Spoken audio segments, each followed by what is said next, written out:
Du pass mal auf. Ob du das weißt, Strom in Sibirien, schau mal die so.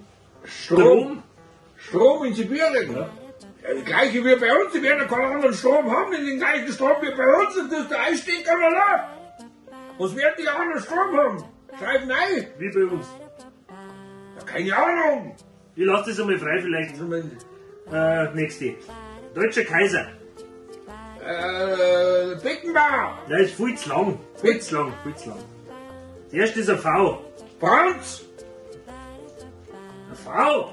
Ja, Franz, der Kaiser Franz, Beckenbauer. Ja, aber Franz schreibt ja mit F. Ja, den kann man auch noch mit V schreiben. Ja, aber da spricht man es doch anders. V. Ein Mann. Nicht? Das hörst du gar nicht. Also Franz. Franz mit V. König, 4 Buchstaben. Radi. Das Radi. Ja, Radi. Bin ich Radi, bin ich König. Ah, der Radi. Radi. Gut. Die sind zurzeit bei Aldi in Angebot. Radi. Ja. Oder dieser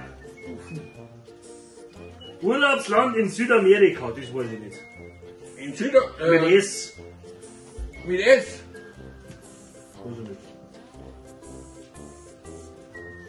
Schweden. Ja, das was ist. Schweden? Nein, jetzt Schweden ist doch nicht in Südamerika. Ich kaufe ein Ikea mal, die verkaufen die Sonnenschirm. Verkaufen Sonnenschirm von ihnen. Gewiss. 100%ig. Ja, na? Schreibt nein, Schweden. Das passt da wieder nicht rein. Ich lasse uns weg. So. Schreib halt einmal weiter auseinander. Hast du größer schreiben? Ja, das kann ich noch. Ah, gut. Lösungswort. Getränk aus vergorenen Trauben. Was ist denn das? Vergoren? Das hätte ich aber geglaubt. Vergoren, das ist doch der Feind, oder? Und das kann man trinken. Keine Ahnung. Boah. Keine Ahnung. Das kann ich mir nicht vorstellen, dass das einer trinkt.